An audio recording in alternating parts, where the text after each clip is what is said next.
অসম দিৱসৰ উপলক্ষে আজি চাউলুং চুকাফাৰ সৈতে সম্পৰ্ক থকা এই হাবুং ক্ষেত্ৰত আপুনি কেনেধৰণে অনুষ্ঠিত কৰিছে অনুষ্ঠান? আমি ঐতিহাসিক হাবুঙত স্বৰ্গদেউ চাউলুং চুকাফাৰ 1239 খ্ৰীষ্টাব্দৰ পৰা 44 খ্ৰীষ্টাব্দতে ৰাজধানী পাতি আছিল। ইয়াত আমি প্ৰতি বছৰে পালন কৰা হয়।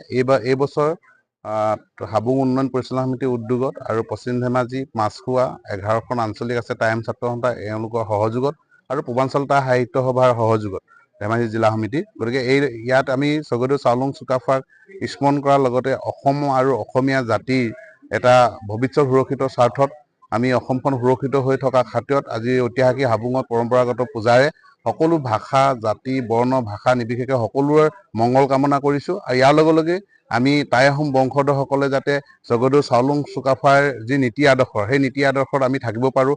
আমাৰ কিছুমান ব্যক্তি ধৰি লওক আজি দেখিছোঁ যে ভাতৃত্ব ভাৱৰ অভাৱ হৈছে। গতিকে এই ধৰণৰ স্বৰ্গদেউ চাউলুং চুকাফাক আমি স্মৰণ কৰিছোঁ যে সকলোৱে মনত ভাতৃত্ব ভাৱ জাগি উঠক, মৰমৰ ভাৱ জাগি উঠক, ভালপোৱা সকলোভাৱে থাকক আৰু থাকি অসম আৰু অসমীয়াৰ স্বাৰ্থত অসমখনৰ সুৰক্ষিত স্বাৰ্থত আমি কাম কৰি যাব পৰা শক্তি যাতে আমি পাওঁ, তাৰ বাবে স্বৰ্গদেউ চাউলুং চুকাফাৰ লগতে উপৰিপুৰুষক লেনদন লেংকুৰি জাচিংফাকে আদি কৰি যিসকলক স্মৰণ কৰা হয়, আৰাধ্য দেৱতাসকলক স্মৰণ কৰা হয় আৰু আহিবলগীয়া দিনত সকলোৱে মংগল কামনা কৰি আজি স্বৰ্গদেউ চাউলুং চুকাফাৰ অসম দিৱস উদযাপন কৰা হয়। বৰ অসম গঢ়া চুকাফাৰ সৈতে অসমৰ 3টা স্থান জড়িত আছে: চৰাইদেউ, তিপাম আৰু হাবুং ক্ষেত্ৰ। গতিকে এই আটাইকেইটাৰ ভিতৰত হাবুঙৰ গুৰুত্বৰ ক্ষেত্ৰত অকণমান কওকচোন।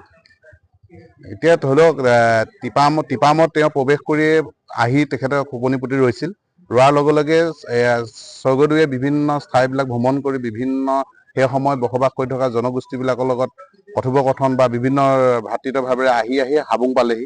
হাবুঙৰ এটাই তাৎপৰ্য বহন এইটোৱে ক'ব পাৰোঁ যে 1239 খ্ৰীষ্টাব্দত তেওঁ ইয়াত এই ধৰণে আছিল যে গোটেই 285 বিঘা মাটি আৱৰি ইয়াত ধৰা বৰাহী, চুতীয়া সকলোকে লগত লৈ ভাতৃত্বভাৱে ৰাজ্যখন স্থাপন কৰিব বিচাৰিছিল। কিন্তু সেই সময় গোটেই আমাৰ পৰিৱেশটো ব্ৰহ্মপুত্ৰৰ গোটেই পানীয়ে ব্ৰহ্মপুত্ৰৰ যেনিয়ে ইচ্ছা সেইটো ছাইডতে তেওঁ আহিব পৰা এটা ৰাস্তা আছিল। গতিকে সেই সময়ত বানপানী হোৱাৰ খাতিৰত তেওঁ ভাবিলে যে আমি যদিও মই মুৰব্বী হিচাপে থাকোঁ বা গোটেই জনগোষ্ঠীবিলাকক ভাতৃত্বভাৱে মই যদি বাতাবৰণ সৃষ্টি কৰোঁ, সেই সময়ত স্বৰ্গদেউ চাউলুং ভাই এনেকুৱা ধৰণে ভাবিলে যে ইয়াৰ ৰাজধানী আৰু এটা সুন্দৰভাৱে স্থায়ী জেগালৈ নিয়াৰ এটা প্ৰয়াস কৰিলে।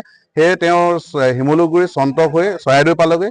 চৰাইদেউত তেওঁ ৰাজধানী পাতি আছিল। কিন্তু হাবুঙক এটাই আছিল, সেই সময়ত হাবুঙত গোটেই কেইবাখনো ৰাজ্য আছিল। গোটেই ৰাজ্যবিলাক ইয়াত তেওঁক লগ হৈ ভাতৃত্বভাৱেৰে ভাল ধৰণে ৰাজ্যখন বিস্তাৰ কৰাৰ প্ৰয়াস কৰিছিল। আৰু হাবুঙৰ সেইটো কাৰণে এটা বিশেষত্ব এটা আছে বুলি আমি ভাবোঁ আৰু সেইটো আছে, সেইটো সত্য, চিৰন্তন সত্য কথা।